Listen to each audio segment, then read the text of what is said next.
ကိုတော်လေးတွေစွမ်းစားဆောင်သွားတိုင်းရေပေါ်မှာပေါ်လို့ပေါ်နေတဲ့တစ်တုံးဒီကိုမဖြစ်မနေခုံကျော်သွားကြရတယ်စီကန်းကတော့ရိုးရှင်းပါတယ်တင်ကန်းရေမစိုးရဘူးပေါ့ကျောင်းတိုက်ကိုအစ်စ်ရောက်လာတဲ့ကိုရင်လေးတစ်ပါးကတခြားသူတွေလွယ်လွယ်ကူကူဖြတ်ကျော်သွားတာကိုကြည့်ပြီးဒါလွယ်လွယ်လေးပဲလို့တွေးလိုက်မိတယ်ဒါပေမဲ့တစ်တုံးပေါ်ခြေချလိုက်တာနဲ့ဟန်ချက်ပြက်ပြီးရေကန်ထဲဘွားကနေပြုတ်ကျသွားပါလိမ့်တော့ရေထဲကပြန်တက်လာပြီးတာနဲ့စွမ်းစားဆောင်ဘက်ကိုအပြေးအလွှားသွားခဲ့တယ်အဝင်ဝရောက်မှာတော့ဆရာတော်တစ်ပါးကတားပြီးတင်ကန်းရေဆိုကြီးနဲ့ဝင်ခွင့်မရှိလို့မိတ်လိုက်တယ်ဒါကြောင့်ကိုရင်လေးဟာတင်ကန်းကိုကမန်းကရန်ချွတ်ပြီးအနီးနားကကြောက်တိုင်ပေါ်မှာဖြင့်လန်းလိုက်ရတယ်တင်ကန်းခြောက်သွားတဲ့အခါပြန်ဝစ်ပြီးတော့မှအထဲကိုဝင်သွားနိုင်ခဲ့တယ်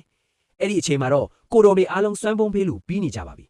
ချင်းတောင်းထဲမှာစွမ်းပြော့စံပြော့နည်းနည်းကြံနေတာတွေ့တော့တပိတ်ကိုကင်ပြီးရှေ့တိုးသွားခဲ့တယ်ဒါပေမဲ့အဲ့ဒါကဆရာတော်ကြီးတွေအကဆိုတာသူသတိမထားမိလိုက်ဘူးဆရာတော်တစ်ပါးကသူ့ကိုတားပြီးကိုဝမ်းကိုဖြည့်ခြင်းနဲ့ကိုအရေးချင်းအပေါ်မှာပဲမူတည်ရမယ်လို့မိန့်တယ်သူတို့ကစိန်ခေါ်ချက်တစ်ခုပေးလိုက်တယ်အဲ့ဒါကတော့ရေပေါ်မှာပေါ်လောပေါ်နေတဲ့တစ်တုံးပေါ်ဟန်ချက်ထိန်ရရင်စွမ်းပြော့ကိုဘုံပေးရမှာဖြစ်တယ်ဒါပေမဲ့တနာစရာကိုရင်လေးခမညာဟန်ချက်မထိန်နိုင်ပဲရေလဲကိုနောက်တစ်ခေါက်ထပ်ပြုတ်ချသွားပြန်တယ်နောက်တနေ့မှာတော့ဘသူမှမငင်ဘူးအချင်းနဲ့စွမ်းစားဆောင်နေရန်ကိုကြော့တက်ပြီးခိုးဝင်မှုကြိုးစားပေမဲ့အမိခံလိုက်ရတယ်ဆရာတော်ကသူ့ကိုရေထဲနောက်တစ်ခေါက်ထပ်ပစ်ချလိုက်ပြန်တယ်ဘေးနာကရက်ကြည့်နေသူတွေလည်းရေမောလို့မဆုံးကြတော့ဘူးအဲ့ဒီညမှာတော့ကိုရင်လေးဆုံးဖြတ်ချက်တစ်ခုချလိုက်တယ်ကိုတက်တည်ပြမှာဖြစ်မယ်ပေါ့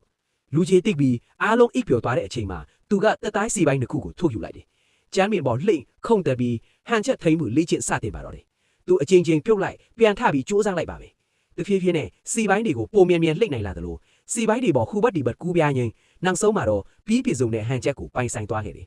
နောက်တနေ့မနက်မှာတော့အားလုံးကသူထက်ပြုတ်ကြအောင်မယ်လို့ထင်ထားကြပေမဲ့တကယ်တမ်းမှာတော့အားလုံးအံ့ဩသွားကြရတယ်ကိုရင်လေးဟာတက်တုံးပေါက်ကိုပုတ်ပါစွာတက်လိုက်ပြီးတော့အားပါတဲ့ကျွမ်းထိုးချက်တစ်ခုနဲ့အတူလေထဲမှာပြန်တန်းနေသလိုမျိုးတစ်ဖက်ကန်းကိုဖျက်ကျော်သွားခဲ့တယ်ဒါကိုမြင်တော့ဆရာတော်ကတက်တုံးတွေကိုဖယ်ရှားလိုက်ပြီးအလွန်ပါလွှားတဲ့ပြင်ပြားလေတွေနဲ့အစားထိုးလိုက်တယ်